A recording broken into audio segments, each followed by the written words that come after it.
사랑하는 성도 여러분, 하나님은 살아 계십니다. 예수 그리스도는 살아 계십니다. 제가 서재에 책을 이렇게 쭉 여러 책들을 보던 중에 그 전에 의미 있게 보았던 한 책이 유난히 눈에 들어왔습니다. 스티븐 코비가 쓴 성공하는 사람들의 7가지 법칙이라고 하는 그런 책입니다. 그 책을 이전에 의미 있게 읽었기에 다시 한번 겉장을 훑어보게 되었습니다. 그런데 그때 느꼈던 그 하나의 어귀가 저를 다시 한번 생각하게 만들었습니다. 이런 글입니다. 인생에서 지름길은 없다. 그러나 올바른 길은 있다. 의미 있는 인생은 속도와 능률로 얻어지는 것이 결코 아니다. 중요한 것은 어떤 일을 얼마나 빨리 하느냐가 아니라 어떤 일을 왜 하느냐이다. 사람은 어떤 일을 하든 존재 이유를 알고 있다면 그 존재 의미를 알고 있기 때문에 고난도 어려움도 잘 극복해 나갈 수가 있습니다. 고난 중에 더군다나 그 어려움을 당할 때에 내가 왜 이런 고난을 지금 당하고 있는 것이며 고난을 통과하고 있는 것인가에 대한 의미를 안다면 바울이 고백했던 것처럼 나는 이후에 정금같이 쓰임받을 것이다 라고 하는 이 확신이 있기 때문에 고난 속에서도 그 고난을 팔자나 운명론으로 치부하지 않습니다. 여러분, 하지만 아무리 맛있는 음식을 먹고 또 좋은 옷을 입고 또 뚜껑이 열렸다가 또 닫혔다가 또 열렸다 닫혔다 하는 스포츠카를 타고 다닌다 할지라도 존재 이유를 알지 못한다면 그것은 의미 없는 삶입니다. 그리고 허탈하고 껍데기만 남는 것이죠. 신앙생활도 마찬가지입니다. 신앙생활에 예수 그리스도가 누구이신가에 관해서 정확하게 알지 못하면 신앙생활에 참 버겁고 힘이 듭니다. 그래서 교회가 즐거움이 아니라 부담감이 되는 거고요. 교회는 참으로 나를 피곤하게 하는 공동체가 되어버리는 것이죠. 어떻습니까? 여러분 이 아침에 거룩한 주일로 달려오셨는데 교회 생활이 여러분 즐거우십니까? 아니면 여러분 버거우십니까? 자, 교회 생활의 핵심되는 예수님에 대해서 저는 일부분을 말씀드리려고 합니다. 그것은 시간이 부족하기 때문에 그렇습니다. 먼저 여러분의 표정을 보니까 너무나 진지합니다. 그리고 어떤 분들은 또 지금 서서히 지금 눈이 약간 내려오려고 하는 거 보니까 여러분 어떠세요? 지난 한 주 동안 힘들게 살아오셔서 그런지 많이 피곤하십니까? 피곤하십니까? 싱싱하시다고요? 쌩쌩하십니까? 예, 근데 날 것 같지 않은데요? 사랑하는 성도 여러분, 오늘 의미 있는 메시지에 귀를 기울이십시오. 사랑하는 우리 성도님들이 속고 있는 것이 있습니다. 그것은 교회 다니고 있기 때문에 내가 구원받았을 것이다 라고 생각하는 것입니다. 우리 크리스천들의 안타까운 모습 중에 하나가 예수 그리스도에 대해서 제대로 인식하지 못하고 교회를 출입한다는 사실입니다. 예수 그리스도의 사랑에 대해서 깊이 인식하지 못하고 신앙생활을 10년, 20년 습관에 따라 다닌다고 하는 것입니다. 여러분, 바울이 어느 날 이런 고백을 했습니다. 예수 그리스도에 대해서 고백을 하기를, 그분의 그 사랑에 대해서 얘기하기를, 그 높이와 깊이와 길이와 넓이에 대해서 그가 본인은 얘기하기를 측량할 수 없다 이렇게 말을 했습니다. 그러면 여러분은 얼마만큼 깨달으셨습니까? 하나님의 사랑, 예수 그리스도의 사랑에 대해서요. 바울은 측량할 수 없을 정도로 감격스럽다라고 말할 때 여러분은 어느 정도 표현할 수 있으십니까? 여러분, 이것이 우리 기독교인들의 큰 실수입니다. 목사의 실수가 뭘까요? 이 복음의 맛, 이 복음의 능력, 예수 그리스도, 그분을 깊이 묵상하고 그 예수를 바로 전해주지 못하는 데 문제가 있습니다. 그리고 본인 스스로가 예수 그리스도의 영향력과 능력에 관해서 확신을 시원찮게 갖고 있다고 하는 것입니다. 그러니 교회를 개척을 하더라도 전도하는 게 부끄럽다라고 말합니다. 목사들이요. 인천에는요, 놀리지 말고 들으십시오. 저도 그것이 잘못된 통계라고 믿고 싶습니다. 목사님들 가운데 택시기사들이 인천과 안산에 많은데 10명 중에 한 사람이 목사랍니다. 제가 그 충격을 받고서요, 이렇게 많이 목회지가 없는 분들이 많고 또 있다 할지라도 교회가 자립이 되지 못하여서 목사님들이 운전을 한답니다. 밤에는요, 대리운전도 하고요. 아니, 도대체 하나님은 어떤 분이실까? 라는 생각을 해보게 되었습니다. 하나님은 그저 우리가 이 땅에서 예수 잘 믿고 천당 가시오, 천국 가게 하기 위함만 예수 믿는 것일까? 저는 진지하게 고민하게 됐습니다. 왜냐하면 성경에는 요한복음 1장 12절에 말씀하시기를 영접하는 자, 곧 그 이름을 믿는 자들에게는 하나님의 자녀가 되는 권세를 주셨으니, 하나님의 자녀와 따라오는 것이 권세인데, 권세를 얼만큼 누리며 우리가 살아가고 있느냐? 하나님은 우리에게 하나님의 자녀로서의 권세를 주셨다. 그 권세 말이에요. 그러니 그 목회자가 전하는 권세 없는 메시지에 사람들이 모일까요? 그와 반대로 여러분, 무당집들은 나날이 갈수록 늘어나고 있습니다. 부흥되고 있습니다. 이걸 뭘 얘기하는 거예요? 인생의 해답을 교회가 전해주지 못하고 있다. 목사들이 전해주지 못하고 있다. 근데 비단 목사들의 모습만 그럴까요? 우리 중직자들, 우리 성도들은 어떠십니까? 여러분은 예수 믿는 예수님의 권능과 권세에 대해서 여러분은 얼마나 확신하며 믿음 생활하고 계시나요? 오랫동안 교회를 다녀서 성경은 좀 알겠는데 복음을 모르는 경우들이 참 있습니다. 그러고는 누군가가 예수 그리스도에 관한 얘기를 하면 기초적인 얘기야 이렇게 탁 던져버립니다. 맞는 말일 수도 있지만 실제로는 자기 것이 안 되고 맛을 시원찮게 본 경우입니다. 여러분, 신앙생활 똑바로 해야 된다고 하는 것을 우리 예수님이 가르쳐주신 중요한 메시지 가운데 하나가 나중된 자가 먼저 될 수 있다고 말씀합니다. 먼저 믿었다고 먼저 되는 자가 아니라 믿음의 복음을 누리지 못하면 나중 누리는 자 앞에 밀려나게 될 것이라고 하는 것입니다. 오늘날 바깥에 나가보면 교인들이 막 흔들흔들 합니다. 왜 그럴까? 다 안다라고 하면서도 왜 그들은 이렇게 흔들리고 있을까? 내가 지금 교회를 괜히 다닌 거 아닐까? 그러면서 믿는 하나님에 대해서 갈등하기 시작합니다.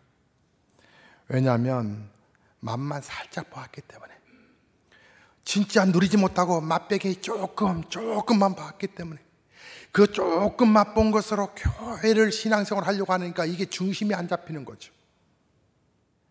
여러분, 이번 세월호가 왜 이렇게 300여 명의 희생자를 냈다고요? 균형. 물 제대로 채워놓고, 그래서 배가 혹이라도 기울어지면 보건력, 균형 잡기 위해서 기초 쌓아야 할 물이 없다. 대신 그 배가 중량을 감당할 그런 중량의 무게가 있는데 아주 최대 물량을 올려놓기 위해서 물도 뺐다. 균형을 잃어버린 채 운행하다가 휙 복원력이 없어졌다. 우리의 신앙이 바로 이러하더라. 예수 그리스도에 대해서 균형을 확 잡지 못하니까 조그만 어려움만 오면 예수를 이용하여서 우리 자식이 공부를 잘하기를 기도했는데 내 자식이 공부 못했다. 실망해서 교회에 안 나오고, 내 몸이 아파서 하나님 믿어볼까? 예수 이름 불러볼까 하고 불러봤는데 내 몸은 여전히 아프더라. 그만두고, 예수 믿는 저 사람 보니까 뭐 재미없네. 왜 그래요? 내 자신이 예수에 대한 확신과 믿음과 기본이 정확하게 정립되지 못했기 때문에, 사람 때문에 시험 들어서 이 교회 저 교회 갈등하다가 심지어는 천주교로 가버리자. 차마 불교로는 못 가겠고,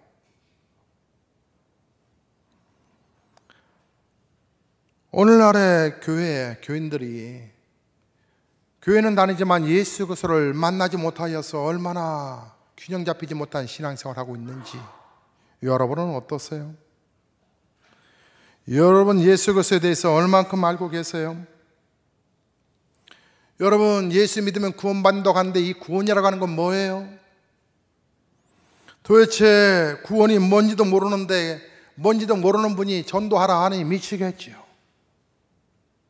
복음에 대해서, 예수 그리스도에 대해서 정확하게 모르는데 이분을 전한다고 하는 것이 얼마나 버겁겠어요. 그래서 예수 믿으세요. 분위기가 이상하면 내려오고, 예수 믿으세요. 힘이 없고. 여러분 구원이 뭔지도 모르는데 어떻게 전도와 선교를 할 수 있겠어요? 저는 우리 크리스찬들이 교회 안에서의 크리스찬이지 바깥에서는 크리스찬의 영향력과 능력을 잃어버리는 입만 크리스찬이지 능력 없는 크리스찬들이 오늘날 우리의 모습은 아닐까라는 생각을 해봤어요. 그렇게 힘이 없는 이들이 결국 영적으로 죽은 분들이 교회 안에 들어오니, 여러분 죽은 나무에 물을 한번 부어보세요. 물을 부으면요 그 나무가 썩어요. 왜요? 죽었기 때문에 그래요. 여러분 복음도 없는데 예수 그리스도의 능력과 예수님의 권능도 없는데 설교를 자꾸 들으면 썩어서 어때요? 힘들어요. 예배 시간에 힘들어요. 예배도 못 드리고 그냥 자버려요. 우리 교회는 대체로 그렇지 않지만, 대체로라고 하는 말은 완전하지 않다는 얘기예요. 대체로 그렇지는 않지만, 전에 제가 부목사로 있었을 때 교회는요 참 제가 마음이 힘들었어요. 왜냐하면 주일 3부 예배 때 수석 부목사로서 예배 사회를 보게 되는데, 보게 되면 이상하게도 설교 메시지가 딱 시작되게 되면 우리 장로님들이 이쪽에 한쪽 기둥에 앉아 계세요. 이렇게 모아서. 그리고 왜 그냥 가운을 왜 입고 있는지 모르겠어요. 그도 하얀 가운도 아니고 까만 가운을 가지고 죽은 도포 같은 이 까만 가운을 입고서 한쪽 이렇게 한 원로 장로님까지 합쳐서 한 10명 이렇게 앉아 계세요. 그런데 놀라운 사실은 담임 목사님의 메시지가 시작되기 시작하면 그분들은 조용히 부드럽게 눈을 감습니다. 그리고 깊은 안식을 취하는 느낌을 갖지요. 그리고 본인이 코 고는 소리에 본인이 깜짝 놀라서 깨기도 합니다. 그리고 신입 장로는 서서히 눈치를 보다가 눈을 감아야 되나 보다 살짝 감았다가 눈 뜨기를 반복합니다. 그러다가 시간이 좀 지나 보니까 그분도 깊은 수면에 취하게 됩니다. 새신자나 교회에 왔던 분들이 그 모습을 보면 그렇게 원래 예배를 드리는가 보다. 왜냐하면 그것이 전이 되고 전파되어서 권사도 눈 감고 집사도 눈을 감고 외치는 목사님만 외칠 뿐입니다. 그리고 가끔 가다가 눈을 감으면서 고개를 흔들어 주죠.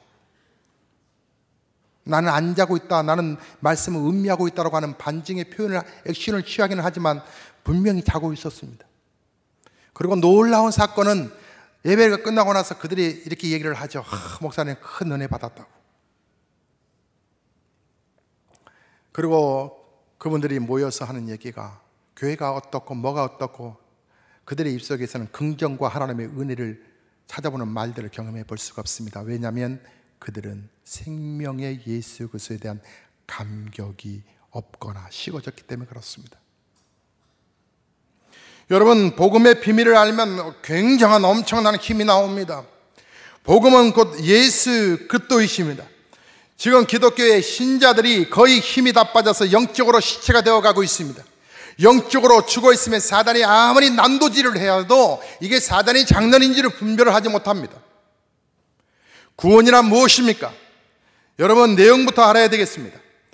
도대체 구원이 무엇이기에 하나님께서 이처럼 강조하고 크다라고 구원이 놀라운 비밀이라고 이렇게 말씀하는 것일까요?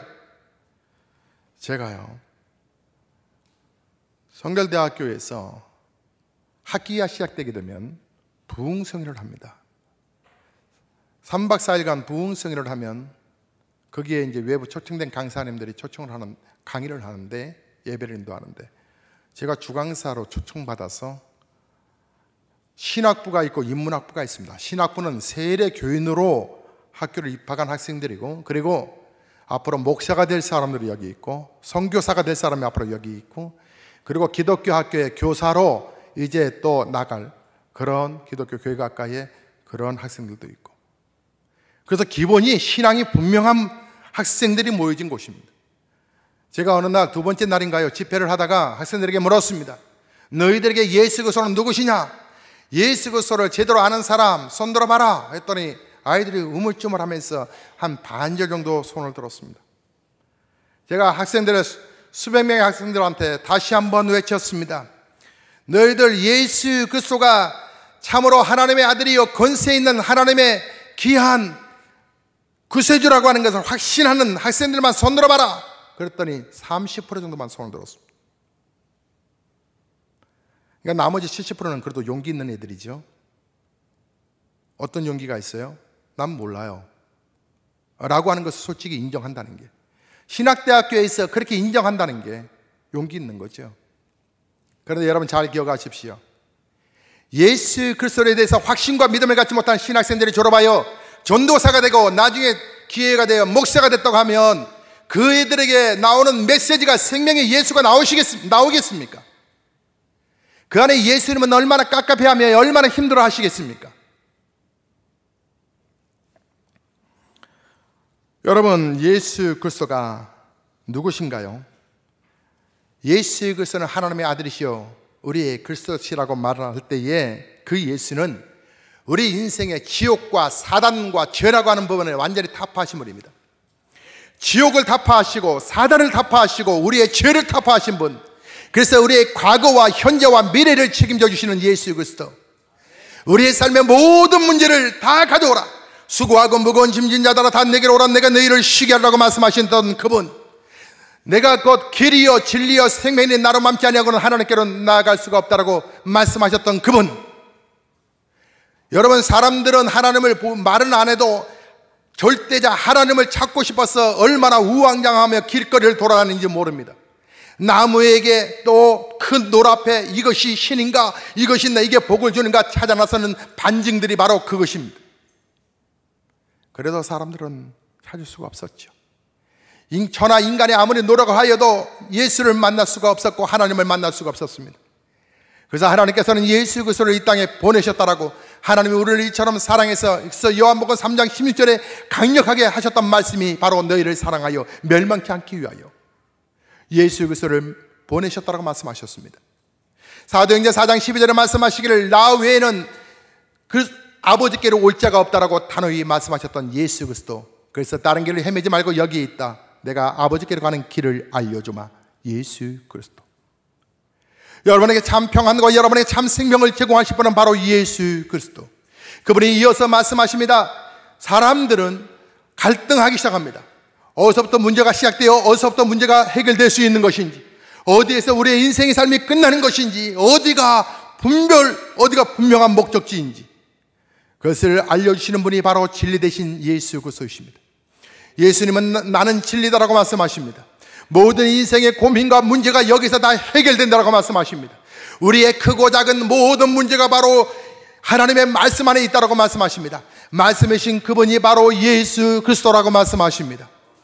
또한 그분은 말씀하시기를 나는 생명이라고 말합니다. 이번 세월호에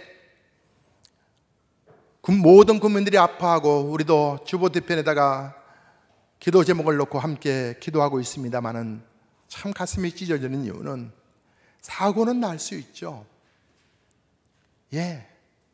그러니까 우리가 보험이라는 것을 들기도 하고요. 사고라는 것 앞에서 우리는 늘 불안해하기도 하고 그렇습니다. 하지만 사고 났던 그 배에 최소한의 정말 초기 대응만 잘했더라면 그래도 반절 이상의 사람들을 살려낼 수 있었을 텐데 300명이 수장됐다고 하는 것이 한 사람도 살아남지 못하고 죽었다는 사실이 너무 가슴을 아프게 하는 겁니다. 저희 교단에도 4명의 학생이 죽었습니다. 안산 지방에 있는 그 교회 4교회가 완전히 초상집이 되어버리고 말았습니다. 총회에서는 위로금을 각 교회에 전달하기도 했지만 그 위로금이 그 부모에게 전달된들 얼마나 무슨 힘이 되겠습니까? 그런데 여러분 더 기가 막힌 모습을 보셨습니까? 잠수사들이 이틀 위해서나 이제 들어간다라고 들어갔는데 그 모습을 자세히 한번 살펴보십시오. 잠수사들이 들어갈 때 들어간 이유는 에어포켓이라고 그래서 배가 뒤집어지면 그래도 완전히 우리가 컵에다가 물을 딱 이렇게 물속에 던져버리면 그 물이 완전히 잠기지 아니하고 그 안에 공기가 들어있는 것처럼 작은 배도 그런데 길이가 150m가 되는 이 큰 배가 뒤집어졌다 할지라도 그 공기가 이 천정에 어느 정도 있지 않겠느냐. 더군다나 배가 완전히 침수된 것도 아니고 완전히 떠 있었을 때 이렇게 된 이 에어포켓이 있지 않겠는가. 분명히 있을 것이다. 그렇다면 거기에 들어있는 수십 명은 최소한 살릴 수 있을 것이다. 한 가지 희망을 갖고 얼마나 우리가 바라보며 기도를 했습니까? 그런데 웃기는 꼴이 잠수사들이 들어가는 꼴을 한번 보세요. 자기 혼자 산소통 메고 자기 혼자 들어가요. 의문점은 뭐예요? 그러면 만약에 에어포켓에 다들 에어백을 차고 있으니까 붕붕 떠올라서 아니면 어떤 기둥에 의지해서 그 안에 있는 학생들이나 거기 있는 사람들이 잠수사가 발견했다라고 하면 어떻게 데려올 건데? 내 산소 마스크 너 이렇게 하고 데려올 건가? 뭘 준비해야 돼요? 산소통, 비상산소통을 하나 더 예비된 산소통을 들고 들어가야지. 그런데 한 사람도 그런 사람이 잠수사가 없었어요. 다만 민간 잠수사가 긴 호스를 이어서 생명줄이라고 하는 긴 호스를 육지에서 공급받아서 그 산소 호흡기는 40분, 50분을 호흡할 수 물속에 있다고 하니까 일반 산소통은 10분이나 15분 겨우 버틴다고 하니까 그 큰 배에서 사람들, 학생들 찾아내려면 소호흡을 길게 해야 되니까 그래서 줄을 의지하고 그 잠수사들이 입었던 옷 뒤편에 그 다음 뭘 담았어요? 비상산소 통을 준비해서 그곳에서 이제 산소 만약에 에어포켓에 사람이 담겨져 있으면 자기의 긴 줄을 그 학생에게 해주고 자기는 비상 가져왔던 그 산소 탱크에 호흡을 하고 그 아이 데리고 올라온다는 거 아닙니까? 그런데 그것을 막아버려서 결국은 초기 대응하지 못해서 한 사람도 삼기지 못하고 다 수장시켜버렸다는 거 아닙니까? 그래서 이제는 그 분노의 불길이 전국에 흩어져서 촛불 시위로 박근혜 대통령마저 물러가라 당신의 무기력함이 여기서 나타난 것이다. 정권 퇴진 운동까지 지금 번져가고 있는 안타까운 현실 아닙니까? 그런데 뭘 얘기하고 있는 거예요? 물속에 있는 사람은 그 누구도 꺼내줄 수 없어요. 생명이 있는 사람이 산수통을 가지고 와야 생명을 살릴 수 있는 것처럼 우리 예수님이 내가 곧 길이요 진리요 생명이다. 생명이신 그분이 오셔야만 생명을 살릴 수 있었기 때문에 그래서 그분이 우리의 죄가를 담당하시고 이 땅에 오셔서 구원을 완성해 주신 것인데 그래서 우리가 그렇게 암송을 했던 로마서 8장 1, 2절에 말씀하시기를 바로 성령의 법이 죄와 사망의 법에서 너를 해방하였습니다.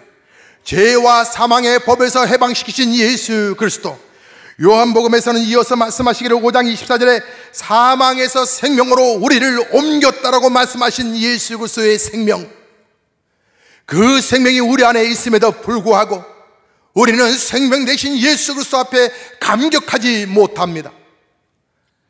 당신의 인생의 모든 삶의 문제가 풀어집니다. 예수 그리스도, 놀라운 하늘의 권세를 가지고 이 땅에 오신 예수 그리스도, 그분을 믿는 자마다 멸망치 않는 이 놀라운 구원의 예수 그리스도가 우리 안에 오셨음에도 불구하고 우리는 확신 가운데 신앙생활을 하지 못합니다. 왜 그래요? 예수의 능력과 권능과 권세를 경험해 보지 못했기 때문에, 귀로는 들었지만 예수의 이름을, 능력을 경험해 보지 못했기 때문에, 그래서 자식이 시험때가 다가오면 주일날 교회 간다는 자식을 이놈아 학원 가서 똑바로 성적 올려야지, 성적보다 예수가 더 영향력 있는 분이라는 걸 모르고 이 땅에 얼마나 우상과 사단의 세력 속에 빠져들어 사람들이 어디인지 저리인지 알지 못하고 방황하고 흔들어가고 있는 이때에, 여러분, 집을 놔두고 나오는 사람들이 다 이 미친 사람들 아닙니까? 멀쩡하게 집을 놔두고. 미국이 얼마나 잘 사는 나라입니까? 그런데 노숙인들이 얼마나 많은 줄 아십니까? 아니, 왜 당신은 당신의 집이 있는데 나오십니까? 아내가 잔소리를 많이 하거든요. 여러분, 아내들이여 남편을 노숙인으로 만들지 마시기 바랍니다. 자꾸 잔소리하면 나가고 싶어요. 자꾸. 여러분, 남자 노숙인들만 있습니까? 여자 노숙인들도 있습니다. 왜 당신은 멀쩡한 집을 놔두고 나오셨습니까? 남편이 날마다 나를 팹니다. 여러분, 이 사회가 이 정상적이지 못한 이유가 나타나는 증상들이 뭡니까? 다 귀신들에게 사로잡혀서. 일본이 얼마나 또 잘 사는 나라입니까? 근데 일본이요, 여러분 아시다시피 강대국인데 거기에 노숙인들이 얼마나 많은 줄 아십니까? 우리나라의 영등포, 서울역 그에 노숙인들 참 많잖아요. 그런데 그게 비하지 못할 정도로 일본에도 엄청난 노숙인들이 많답니다. 근데 그 노숙인들은 우리 한국인의 노숙인들과 좀 질이 좀 다르답니다. 한국인들의 노숙인들은 그저 그냥 신문 쪽지 하나 갖다 놓고 그냥 딱 자지만, 그들은 신문지가 아니라 깍대기, 그 박스를 갖다 놓는데 그것도 딱 정결하게 딱 놓는다. 그리고 잘 자고 나서 자기 짐을 잘 챙기고 뒤끝은 깨끗하게 치워놓는답니다. 그리고 나름대로 또 자기 구비할 것들은 또 다 구비해 놓는답니다. 우산도 있고 나름대로 이렇게 잘 개고 잘 해서 또 가방에다 넣고 또 짐보따리 딱 해서 깔끔하게 그 자리를 떠난답니다. 그러다 우리나라 노숙자들은 흔적이 많다고 그래요. 그리고 자다가 내 거니 네 거니 서로가 막 어차피 남의 거 아니었냐 하면서 서로가 싸우면서 그렇게 싸운답니다. 그리고 일본 노숙인들은 또 특징 중에 하나가 책을 많이 본답니다. 책. 어떤 노숙인은 뉴스타임즈도 봅니다. 우리 한국 노숙인들은 신문 쪽지를 봅니다. 그리고 에이 더럽는 이놈은 세상 더럽다. 그리고 그 더러운 신문지에 또 자고 또 그 다음날 신문지를 버려둔 채 이렇습니다. 왜 멀쩡한 집을 놔두고 왜 돌아다닙니까? 왜 멀쩡한 집을 놔두고 그들이 이렇게 방황하고 있습니까? 다 미쳐서 그렇습니다.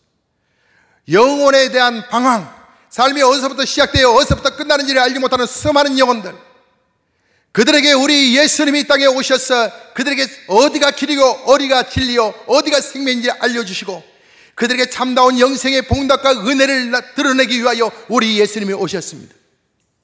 우리는 껐다면 문제가 있으면 예수를 믿고 있는데 왜 내게 이런 문제가 있느냐고 간혹 투정하는 분들을 보게 됩니다.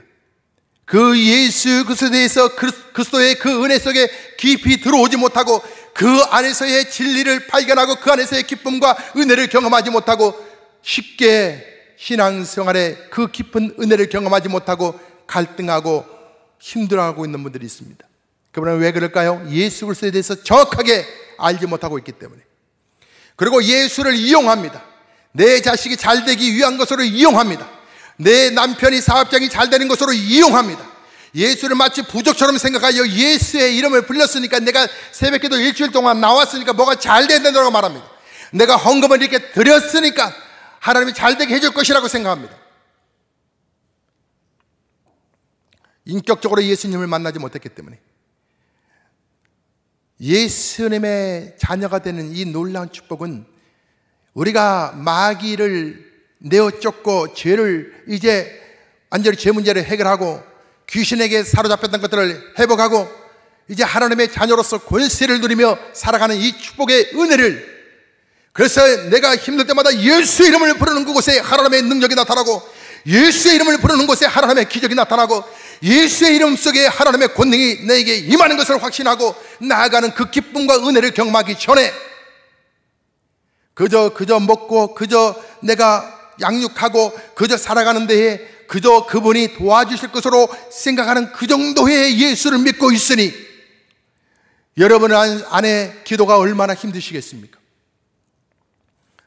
나는 이제 먹고 사는 건 해결됐는데 굳이 기도해야 되나? 나는 이러한 문제가 없는데 교회를 나와야 되나? 여러분, 진리를 할지니 진리가 너희를 자유케 하리라고 요한복음 5장 24절에 말씀하고 계십니다. 진리, 하나님의 진리가 우리를 자유케 하는 이 놀라운 은혜, 이 기쁨이 있어서 날마다 그분이 주시는 은혜 속에 감격스럽습니다. 마치 내가 핵폭탄을 갖고 있는 것처럼, 내게 엄청난 비밀이 있는 것처럼, 내게 엄청난 무기가 있는 것처럼. 요즘은 사람들이 현금을 잘 들고 다니지 않습니다. 대신 카드를 들고 다니시죠. 카드의 능력을 여러분 아시죠? 우리가 갖고 있는 카드는 한계가 있습니다. 우리가 노력한 만큼만 능력을 쓰는 겁니다. 그런데 예수님의 능력은 그런 건가요? 전혀 그렇지 않습니다. 우리가 믿는 예수 그리스도는 전혀 그런 분이 아니십니다. 우리가 신앙 고백하는 예수는 그런 분이 아니십니다. 나의 삶의 아픔을 하시고 나의 삶의 눈물을 하시고 나의 삶의 고통을 하시고 그리고 이후에 우리가 영원히 거할 하나님의 나라 영생 복락을 허락하신 예수 그리스도. 그래서 예수 그리스도를 제대로 알지 못하는 분들에게 분명히 전해야 할 예수 그리스도. 이분은 바로 우리의 생명이시고 우리의 구원자이시고, 그래서 예수의 이름만 생각하면 눈물이 납니다. 나를 구원하신 예수님의 은혜를 생각하면 내가 교회 안에서 헌신하고 충성하고 봉사하는 것들이 부끄럽지가 않습니다. 그리고 그것이 부담이 아닙니다. 더 헌신하지 못하여서 안타까워합니다. 왜요? 내가 참 하나님의 아들 예수 그리스도가 핵폭탄으로 내 안에 오셨기 때문에 나는 그분의 이름을 부르므로 그분의 이름 속에 능력이 나타나는 그 권능을 나는 알고 있으므로 나는 세상 끝날까지 너희와 함께 있으리라 말씀하신 그 하나님의 은혜가 내게 머물므로 내가 끝까지 마지막까지 외쳐야 할 그 이름 예수 그리스도. 복음에 확신이 있느냐라고 누가 확실히 믿거든, 예, 나는 예수 그리스도가 나의 죄를 해결하시고 나를 하나님의 자녀로 삼으신 이 놀라운 비밀을 압니다. 예수 그리스도. 그분께서 내 죄를 사하시기 위하여 십자가에서 물과 피를 다 쏟으시고 내 죄를 담당하셨습니다. 그분은 나를 사랑하십니다. 여전히 나를 사랑하시는 예수 그리스도. 블레싱의 참뜻이 무엇인 줄 아십니까? 아버지의 사랑이 구체적으로 우리에게 다가와 예수의 능력을 우리에게 주신 것, 예수님의 능력을 알자라고 하는 것이 바로 블레싱의 참뜻인 것입니다. 사랑하는 성도 여러분, 이제 말씀을 맺습니다. 우리는 다른 길이 있을까 고민하지 않으셔도 됩니다. 어디가 정말로 나를 영원히 안식으로 인도할 것인가에 대한 어떠한 책자나 어떠한 도인을 만나려고 애쓸 필요도 없습니다. 바로 예수 그리스도가 진리이시기 때문에 그렇습니다. 나를 영원히 살릴 분이 누굴까요? 생명이신 예수 그리스도. 하늘에서 산소통을 줄을 연결시켜 나를 에어 포켓에 담겨져 있는 나를 끄집어내어 영생의 은혜를 누리도록 하신 예수 그리스도. 그분을 여러분 다시 확실히 믿어야 되지 않겠습니까? 예수 그리스도. 그 생명을 증거하는 것이 바로 전도이고 예수님의 권능, 오늘 그 이름을 부르십시오. 여러분 안에 새 생명이 시작될 줄로 믿습니다. 기도하시겠습니다.